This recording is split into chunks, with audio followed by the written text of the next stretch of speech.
بسم الله الرحمن الرحيم.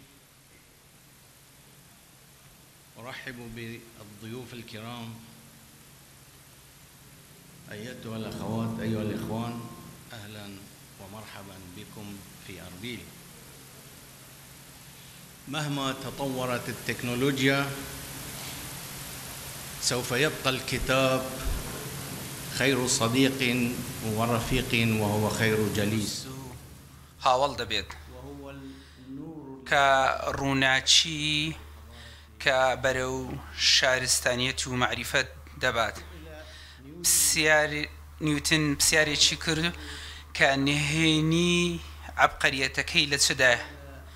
گوتی ڕاوەستا بوو سەیری کۆمەڵێک عەمالقەی گەورەمان کردووە، وەڵامی ئەو پرسیارەیان داوەتە و لەوانەوە فێر بووم و وە کتێبی ئەوانم خوێندۆتەوە. بۆیە ئەم پێشانگایە ساڵانەی جێگای فەخر و شانازیە بۆ ئێمە بەڕاستی شایستەی ئەوەیە هەولێر شانازی بەم چاڵاچیە گەورە بکە کە شاری مێژوو پێکەوە ژیان و خۆڕاگریە. و دەمەوێت سوپاسی برام فەخری کەریم و هەموو ئەوانە بکەین کە ئەو پێشانگایان ڕێخستووە، هەروەها هەوڵەکانیان جێگای ستایشە و زۆر سوپاسیان دەکەین.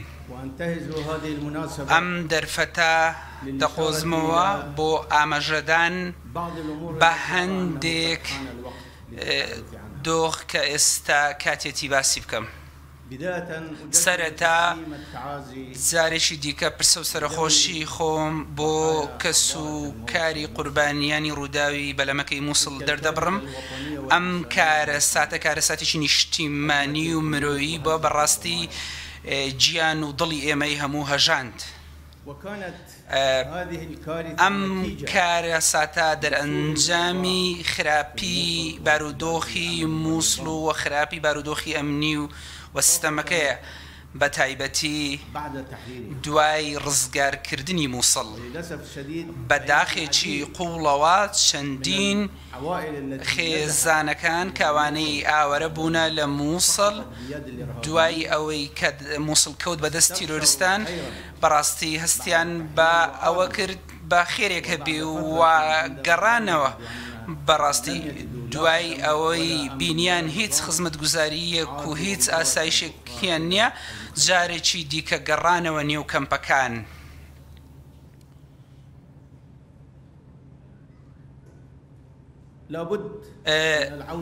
دەبێ بەڕاستی ئەمانە بگەڕێنەوە و ئاماژەشمان بە کارەساتی ئەو بەلەمە کرد کاتێک دیدار و کۆبوونەوەکان لەگەڵ فەرماندە سەربازیەکان و بەرپرسانی سیاسی دەبێت لە بەغدا و هەرێمی کوردستان و هێزەکانی ئەوپەیمانە تایبەتیش ئەمریکیەکان سەرەتا ڕێککەوتنێک هەبوو بەوەی کە پلانی ڕزگارکردنی مووسڵ دوو قۆناغ بێ، قۆناغی ڕزگارکردن و قۆناغی دوای ڕزگارکردن. چۆن مووسڵ دوای ڕزگارکردن بەڕێوە دەبردرێت.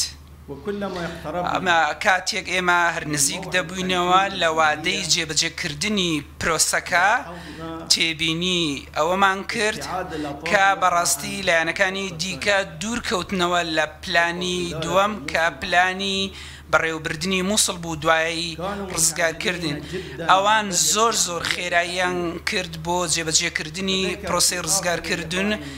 لە دوایین دیداردەکە من ئامادوم پێم گوتم من بەڕاستی ئاسانکاری بۆ ڕزگارکردنی مووسڵ دەکەم، بەڵام بەڕاستی قورسە بۆ ئێمە و دەکرێش بەڕاستی و پێشمەرگە ئەرچی خۆیان بەوردی جێبەجێ دەکەن و بە دڵنیاییەوە هێڵی بەرگری یەکەم کە بەڕاستی کە هێزەکانی پێشمەرگە توانیوەتیان ئەو هێڵی بەرگری داعش تێک بشێنن کە هێڵێکی بەرگری بوو و دەستیان کرد بە پرۆسەی ڕزگارکردن و وە پرۆسەی ڕزگارکردن دەستی پێکرد.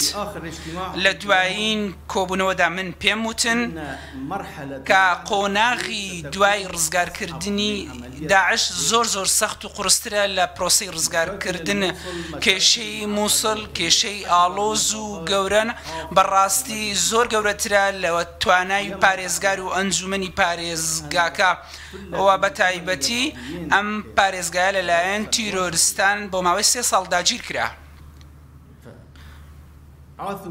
بەڕاستی گەندەڵی و بێسەروبەری و بشێوەیەکی زۆر بڵاو بۆتەوە مووسڵ و پارێزگای نینەوە بە شێوەیەکی گشتی بەڕاستی پارێزگایەکی فرە ڕەنگ و فرەنەتەوە و فرە ئاینە وا کێشەی مێژوویی کەڵەکەبووی تێدا هەیە بۆیە پێویستە شێوەیەکی هەڵاوێردنی ئیستیسنایی بۆ مووسڵ بدۆزرێتەوە تاکو و بارودۆخی نینەوە مووسڵ سەقامگیر دەبێت تاکو و هەڵبژاردن ئەنجام دەدرێت و دۆخەکە بۆ ڕێڕەوی ئاسایی خۆی دەڕۆ.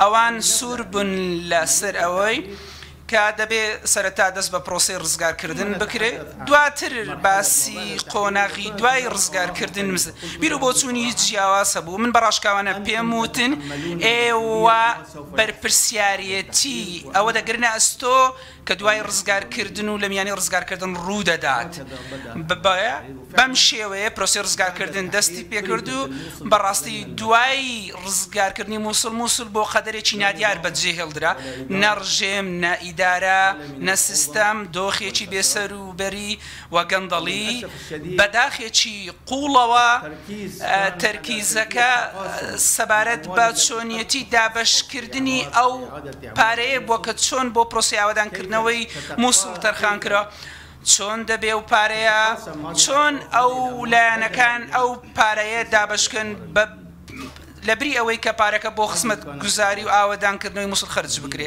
ئەمە دۆخی شاری مووسڵە بۆیە کارەساتی ئەو بەلەمە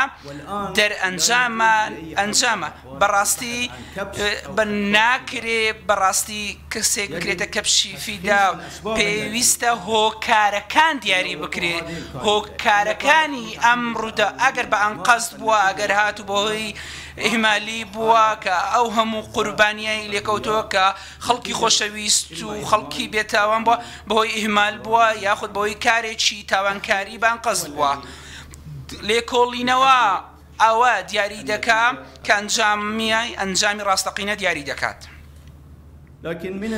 بەڵام هەر لە سەرەتاوە تێبینی ئەوەمان کردووە کە کێشەکانی وڵاتەکەمان بە بەردەوام مامەڵە لەگەڵ ئەنجامەکان دەکرێت نەک سەبارەت بە لێکۆڵینەوە لە هۆکارەکان. بۆیە ئێستا ئەگەر هۆکارە ڕاستەقینەکان دیاری نەکرێن سەبارەت بە دەرکەوتنی داعش وە کێشەکانی دیکە نەبتەنیا لە مووسڵ وەکو لە تەواوی لە عێراقدا ئەوە پێم وایە ڕووداوی هاوشێوەی ڕووداوی بەلەمەکەی مووسڵ بەداخەوە ڕوودەدەن و دووبارە دەبنەوە. بەڵێ داعش بەڕاستی زەبری گەورەی بەرکەوتووە و شکستی گەورەی خواردووە بەڕاستی خاچی لە دەستداوەوەی کە پێشتر داگیری کرد بوو جا لە عێراق و لە سووریا بەڵام مەترسی داعش هێشتا کۆتایی نهاتووە ناکۆچی کۆتایی هاتووە بەڵام ئەو خوڕافێت و پرۆپۆچە هێشتا کۆتایی ناتووە. داعش تا ئێستا هەڕەشەیەکی مەترسی هەڕەشەیەکی جددیە بۆیە لە نێوەبردننی داعش پێویستە بە هاو ئاهەنگی بێت لە سووریا و لە عێراقدا ناکرێ داعش لە وڵاتێک لە نێو برێت بە تایبەتی سەبارەت بە نێوان عێراق و سووریا داعش بەڕاستی لە هەمان کاتیشدا دەرفەتی پێ بدرێت و جارێکی دیکە ببوژێت و لە وڵاتی دیکە گەشە و نەشونما بکات.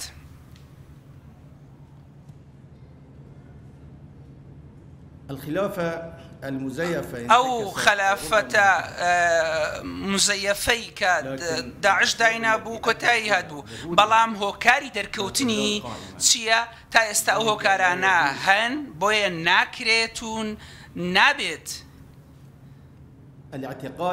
پێمان وابێت کە داعش کۆتایی هاتووە و سەرکەوتنی کۆتایی بەدەستاتەوە ئەوەی ئەوانە دەڵێن ئەو قسانە دەکەن ئەوانە و پێشیوانیش دەزانین کە ئەوانە ڕاست دەستی ناڵێن بەڵکو ئەمە بۆ مەبەستی سیاسی بۆ دەستکەوتی دیکە ئەو قسانە دەکەن.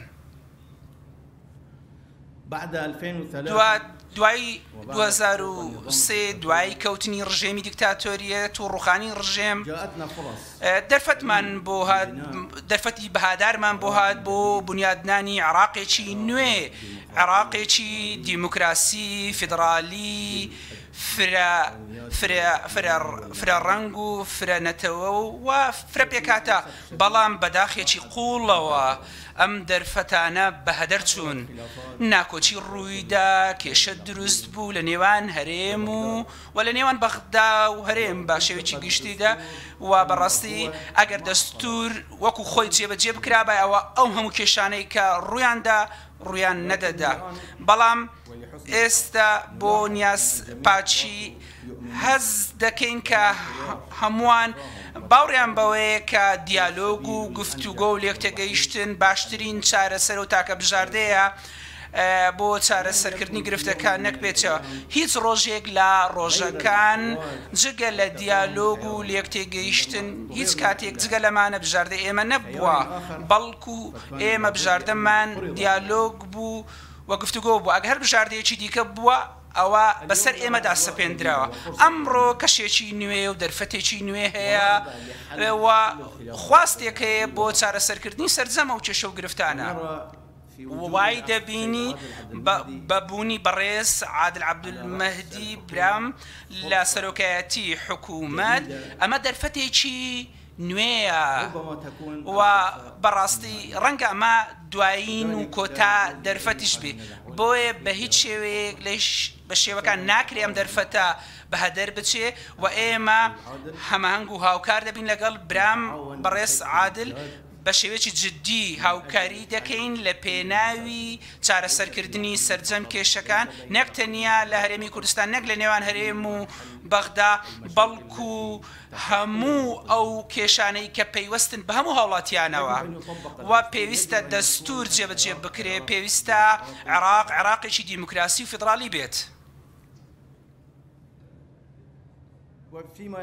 ئەوەی پەیوەستە بە بابەتی هەرێم و دروستبوونی حکوومەتی هەرێمی کوردستان وەکو دەزانن، هەرێمی کوردستان لە 30 سپتێمبەری ساڵی ڕابردوو هەڵبژاردننی ئەنجامدا و ئەنجامەکان دەرکەوتن و زۆر سەبرمان کرد و دەرفەتی زۆرماندا هەموولایەنەکان بۆ ئەوەی حکوومەت دروست بکرێت لە هەموو لایەنە براوەکانی هەڵبژاردن. دەرفەتی پێویستماندا و دەرفەتماندا بە شێوەیەکی تەواو، بەڵام ئێستا گەیشتونەتە قۆناغێک ناکرێت چاوەڕێ بکەین و ئەمە جێگای پەسەند نییە و هیچ موبەڕێرێکیش جێگای پەسەند نییە. ئێستا کاتی چاوەڕوانی کۆتایی هاتووە، پەرلەمان دەست دەکا بە گرتنەبەری ڕێوشوێنی پێویست ئەوەی تایبەت بێ بە هەڵبژاردننی سەرۆکی هەرێم و ڕاستپاردنی سەرۆک وەزیران و ئێمە هیوادارین و تاکو ئێستاشی و خوازین کە حکوومەت لەلایەن هەموو لایەنە برانەکانەوە پێک بهێندرێت، بەڵام بەڕاشکاوانە دەڵێم لەمڕۆوە چاوەڕێ ناکەین یەک چرکە ساتی دیکە و حکوومەت بە نزیکترین کاتدا پشتیوان بەخوا دروست دەکەین. جارێکی دیکە بەخێراتنتان دەکەین و هیواداریم لە خۆشی و کامەرانی و بەختیاری بن لە هەولێر و وەسەلام عەلەیکم وڕەحمەتوڵڵاهی وبەرەکاتوه.